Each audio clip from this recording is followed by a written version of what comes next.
अस्सलाम वालेकुम। अफगानिस्तान इस वक्त शदीद कशमकश का शिकार है। लड़ाई में रोज़ बरोज़ शिद्दत आती जा रही है और तालिबान तेज़ी से पेशकदमी करते हुए मज़ीद इलाकों पर काबिज़ हो रहे हैं और साथ ही तालिबान अफगान हुकूमत के इख्तियार के इलाकों में मुखालिफ लोगों को मौत के घाट भी उतार रहे हैं।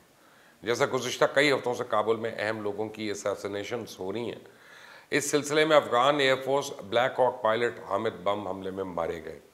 इनकी कार को निशाना बनाया गया। पायलट के साथ फैमिली के लोग मौजूद थे जिनमें मुतादिद ज़ख्मी हो गए। इस हवाले से साबिक कंदाहार पुलिस चीफ तदीन खान का कहना है कि हालिया हफ्तों में तालिबान 900 से ज़्यादा लोगों को कत्ल कर चुके हैं। इसमें पुलिस एहलकार, हुकूमती मुलाजमीन, हुकूमत के हामी सरकर्दा लोग और एक कॉमेडियन भी शामिल है। इनके मुताबिक कई तो तालिबान ने इन लोगों को इनके घरों से घसीट कर बाहर निकाला, चौराहों पर ले जाकर सैकड़ों लोगों के सामने गोलियां मार के मौत के घाट उतारा, जबकि तालिबान की तरफ से लोगों को घर से निकाल कर कत्ल किए जाने वाले इल्ज़ामात की तरदीद की गई है।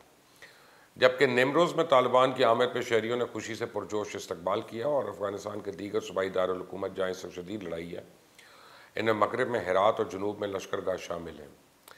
जो सबसे बड़ी खबर है वो ये कि तालिबान ने ज़रंज के बाद दूसरा सूबाई दारुल हुकूमत शैबरगान पे भी कब्ज़ा कर लिया। यहाँ असले का एक बहुत बड़ा ज़ख़ीरा इनके हाथ लगा और तालिबान ने यहाँ जेल से अपने कैदी साथियों को रिहा करवा लिया। शहर के कई इलाकों में अब भी शदीद लड़ाई जारी है और तालिबान ज़्यादातर सरकारी इमारतों और शहर का कंट्रोल संभालने में कामयाब हो गए। ताहम एयरपोर्ट अभी तक हुकूमत के कंट्रोल में और वहाँ लड़ाई जारी है। जुज़बान की सूबाई काउंसिल के सरबराह ने तालिबान की दारुल हुकूमत शैबरगन पे कब्ज़े की तस्दीक कर दी है और जैसा कि मैं अपने कई गुज़िश्ता वीलॉग्स में बता चुका हूँ कि शैबरगन जो है जनरल दोस्तम का आबाई इलाका और गढ़ है और अब जनरल दोस्तम की अफगान वापसी ने बहुत से लोगों के कान खड़े कर दिए कि ये किस एजेंडा पे वापस आए, इनके पीछे किसका हाथ है। जो उन्होंने अशरफ गनी को एक ताज़ा मशवरा दिया वो भी अहम है। जनरल दोस्तम ने कहा है कि अशरफ गनी को मुल्क में मार्शल लॉ लगा देना चाहिए। देखा जाए तो इस वक्त अफगानिस्तान में बहरान तवक्को से कुछ ज़्यादा बढ़ गया। कहा जा रहा है कि रशीद दोस्तम अपने दस्तों की कमान संभाल लेंगे। ये नहीं बताया गया कि इनके मुसल्लह दस्ते थे कहाँ और हैं कहाँ और अब इनकी पोजीशन क्या है।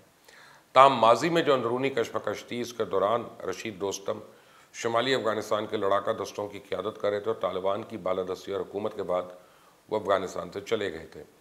वो खुद साख्ता जलावतनी गुजार रहे थे, तुर्की में मुकीम थे और अब इनकी वापसी अफगान बहरान में एक नया रुझान पैदा होगा कि तालिबान ने इस बार इब्तदा शुमाल के ही अक्सर सूबों की तरफ की और अब वो बतदरीज आगे बढ़ रहे हैं। अब इनको अफगानिस्तान की तरबियत याफ्ता फ़ौज का सामना है, ताहम ये फ़ौजी भी दिलजोई से मुकाबला नहीं कर रहे और अक्सर ने तो खुद हथियार डाल दिए। इस हवाले से अफगान मीडिया और इसके तवसत से मगरबी ज़राए अबलाग ने भी ये खबरें शाये की और नशर की कि तालिबान ने हथियार डालने वाले फ़ौजियों को कत्ल कर दिया और तालिबान ने इसकी तरदीद की। बल्कि अब तो यह कहा जा रहा है कि अमरीकी अफवाज की मदद करने वालों को भी खौफजदा होने की ज़रूरत नहीं, वो सरेंडर करें तो उनको कुछ नहीं कहा जाएगा। इसके अलावा तालिबान की जैसे बाज़ ऐलान और इकदाम ऐसे हैं जिनसे ज़ाहिर होता है कि अब तालिबान पहले जैसे नहीं है, बल्कि वो आलमी सूरत हाल को मद्देनज़र रखते हैं। इसलिए इनकी तरफ से ख़वातीन की मुलाज़मतें और इनके तालीम के हवाले से ममानियत ख़त्म कर दी गई और कहा गया कि ये इजाज़त पर्दे से मशरूत होगी। ये तो वो चीज़ें थी जो अफगानिस्तान के अंदर हो रही थी, पर कुछ खबरें अफगानिस्तान के हवाले से बाहर की भी हैं। जैसे सबसे अहम एक मुतालबा जो अफगानिस्तान ने पाकिस्तान से कर दिया। अब सलामती काउंसिल के खुसूसी इजलास में नुमाइंदा अफगानिस्तान ने कहा कि गुज़िश्ता महीने ताशकंद में पाक अफगान क़यादत के दरमियान हुए समझौते की बुनियाद पर हम पाकिस्तान पर जोर देते हैं कि तालिबान की पनाह गाहें और सप्लाई लाइन्स ख़त्म करने में अफगानिस्तान की मदद करे और दहशतगर्दी के ख़िलाफ़ लड़ाई और बैनुल-अक़वामी अमन की कोशिश को मौसर बनाने के लिए हमारे साथ मिलकर एक मुश्तरका मॉनिटरिंग और जांच पड़ताल का तरीक़ाकार वज़ा करे। ये अफ़गान हुकूमत ने बड़ा अहम पत्ता खेला है और जिस फोरम पर यह बात की गई है वो भी अहम है।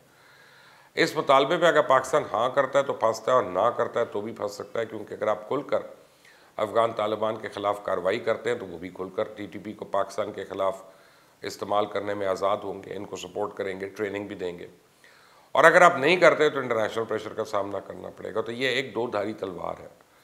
देखना यह कि पाकिस्तान का फ़ॉरेन ऑफिस इस मामले को कैसे हैंडल करता है, क्योंकि आलमी सतह पर तालिबान की मुखालफत की जा रही है। अमरीका ने दोहा मुआहदे की खिलाफ वर्जी का इल्ज़ाम लगा दिया और यूरोपियन यूनियन ने तायद करते हुए यह बावर कराया कि तालिबान को इस रवैये की वजह से दुनिया में अलग थलग कर दिया जाएगा। मतलब ये कि अगर वो काबुल तक आ भी गए तो उनकी हुकूमत को तस्लीम नहीं किया जाएगा। इसलिए अगर हम चौकन्ना हैं और होशियार भी रहने की ज़रूरत है कि दुनिया अब भी पुरानी रविश पे कायम है। पाकिस्तान के बारे में तासुर है कि हमारा तालिबान पे बड़ा असर है, जबकि हमारी हुकूमत बार बार कह रही है कि अफ़गानिस्तान में खाना जंगी हमें मुतासर करेगी। अब तो ये ऐलान कर दिया गया कि ताकत से कब्ज़ा तस्लीम नहीं करेंगे, मुज़ाकरात से फ़ैसला होना चाहिए। और इसी सिलसिले में जुमेरात को पाकिस्तान की अस्करी और सियासी क़यादत में तवील मुशावरत हुई और हालात से निपटने के लिए एक 5 रुकनी मुश्तरका कमेटी भी तश्कील दी गई, जबकि इस इजलास के फैसले के बाद कौमी सलामती कमेटी का इजलास भी तलब कर लिया गया।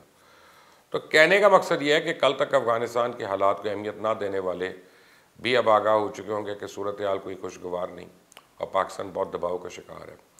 अफसोसनाक अमर यह है कि मौजूदा अफ़गान क़यादत अपने ही मुल्क में क़याम अमन के लिए जारी कोशिशों का साथ देने की बजाय इन मज़लूम इक़दामात में भारत की शराकतदार बनी हुई है। पाकिस्तान पर अफ़गान मफादात को नुकसान पहुँचाने के हवाले से अफ़गान सदर अशरफ गनी और इनके सीनियर ओहदेदारों की जानिब से इल्ज़ाम तराशी अफ़गान हुकूमत में पाई जाने वाली गहरी मायूसी की निशानदेही है। दूसरा, एक मुकर्ररा वक्त मुद्दत के अंदर फ़ौजों के इनखला और अफ़गानिस्तान की हुक्मरानी का तरीक़ाकार वज़ा किए बगैर ही अमरीकियों को क्या ये तवक्को थी कि वो तशद्दुद की लहर में कमी ला सकेंगे, जिसका उन्होंने अमरीकियों के ख़िलाफ़ एक कामयाब हथियार के तौर पर इस्तेमाल किया हुआ था। अगर ऐसा है तो इसे जंगी तारीख में हमेशा एक नाकिस हिकमत अमली के तौर पर याद रखा जाएगा। इसे ये भी कह सकते हैं कि अमेरिकन अफवाज के इनखला का फैसला अफगानिस्तान और खित्ते में अमन के हसूल में मुआवन साबित नहीं हुआ, बल्कि ये तालिबान को जंग जारी रखने की तरगीब देने के मुतरादिफ था। और इसके साथ साथ एक तरफ भारत की नज़रें पाकिस्तान को गैर मुस्तहकम करने पर जमी हुई हैं, जबकि अमेरिका चाइना के बढ़ते हुए असर रसूख और इसके आलमी सतह पर मुआशी ताकत बनने की कोशिश को सबटाज करने पर तुला हुआ है।